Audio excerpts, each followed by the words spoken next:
جس طرح نبی پاک صلی اللہ علیہ وآلہ وسلم سیدہ فاطمہ بنت اسد کی ان کی زندگی میں عزت و تکریم کیا کرتے تھے، وفات کے وقت بھی آپ نے ان کی عزت و تکریم کو ملحوظ خاطر رکھا۔ سیدنا جابر بن عبداللہ رضی اللہ تعالیٰ عنہما کا بیان ہے، کہتے ہیں کہ ہم رسول اللہ صلی اللہ علیہ وآلہ وسلم کے پاس بیٹھے ہوئے تھے کہ ایک شخص آپ صلی اللہ علیہ وآلہ وسلم کے پاس آیا اور اس نے کہا، اے اللہ کے رسول، علی، جعفر اور عقیل کی والدہ فاطمہ بنت اسد فوت ہو گئی ہیں۔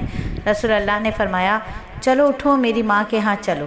ہم سب اٹھ کھڑے ہوئے، ہم اس طرح سہمے ہوئے تھے جیسے ہمارے سروں پر پرندے بیٹھے ہوں۔ جب ہم ان کے گھر پہنچے تو رسول اللہ نے اپنی قمیض اتاری اور فرمایا، جب تم اسے غسل دے لو تو کفن سے پہلے اسے یہ قمیض پہنا دینا۔ پھر جب ان کا جنازہ لے کر چلے تو رسول اللہ کبھی میت کی چارپائی اٹھاتے، کبھی آگے بڑھتے، کبھی پیچھے ہٹتے، یہاں تک کہ ہم قبرستان پہنچ گئے اور قبر میں خود اترے۔ پھر قبر سے پہلے نکلے اور فرمایا، اللہ کا نام لے کر اسے قبر میں اتار دو۔ جب انہیں دفن کر دیا گیا تو پھر قبر پر کھڑے ہو کر سیدہ فاطمہ بنت اسد کو خراج تحسین پیش کرتے ہوئے فرمایا، اے میری ماں، میری پرورش کرنے والی، اللہ تجھے بہترین جزائے خیر عطا فرمائے، تو میرے لیے بڑی بہتر ماں اور پرورش کرنے والی تھی۔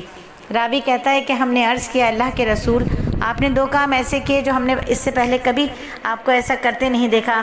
نبی صلی اللہ علیہ وآلہ وسلم نے پوچھا، وہ کیا؟ ہم نے عرض کیا کہ ایک تو آپ کا قمیض اتارنا اور دوسرے قبر میں اترنا۔ آپ نے ارشاد فرمایا، میری قمیض اس کے کفن میں شامل ہونے سے اسے کبھی آگ نہیں چھوئے گی، اور جہاں تک میرا قبر میں اترنے کا تعلق ہے، اس کا فائدہ یہ ہوگا کہ اللہ تعالیٰ اس کی قبر کو فراخ کر دے گا۔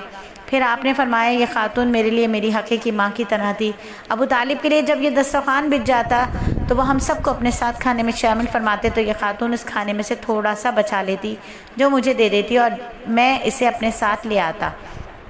نبی کریم صلی اللہ علیہ وآلہ وسلم نے سیدہ فاطمہ بنت اسد کی نماز جنازہ پڑھائی، اپنے چچا عباس اور ابو بکر صدیق کے تعاون سے انہیں قبر میں اتارا۔ انس بن مالک رضی اللہ تعالیٰ عنہ کا بیان ہے کہ جب حضرت علی کی والدہ سیدہ فاطمہ بنت اسد فوت ہو گئیں تو رسول اللہ تشریف لائے اور ان کے سرہانے بیٹھ گئے اور فرمایا، اے میری ماں، تجھ پر اللہ کی رحمت ہو، تو نے میری حقیقی ماں کے بعد میرے لیے ماں کا کردار ادا کیا۔ تو خود بھوکی رہتی، مجھے خوب کھلاتی، مجھے لباس پہناتی، خود اچھا نہ کھاتی بلکہ مجھے اچھا کھانا کھلا دیتی، اور اس سے محض اللہ تعالیٰ کی خوشنودی اور جنت مطلوب ہوتی۔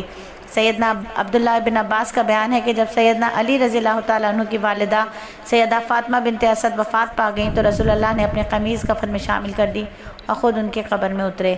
رسول اللہ نے فرمایا، ابو طالب کے بعد یہ خاتون میرے ساتھ سب سے بڑھ کر حسن سلوک سے پیش آئی ہے۔ میں نے اس کو اپنی قمیض اس لیے پہنائی تاکہ اسے جنت کے چوغے پہنائے جائیں، اور اس کی قبر میں اس لیے لیٹا تاکہ یہ قبر کے عذاب سے محفوظ رہے۔ یہ تھا رسول اللہ کا حسن سلوک اپنی دوسری والدہ سیدہ فاطمہ بنت اسد ہاشمیہ کے ساتھ۔ اللہ تعالیٰ ان پر اپنی رحمت کی برکھا برسائے اور انہیں اپنی خوشنودی سے نوازے، اور قیامت کے دن جب اہل ایمان کو انعامات سے نوازا جائے تو انہیں بھی اجر و ثواب کے ایمان سے سرفراز فرمائے۔ آمین ثم آمین۔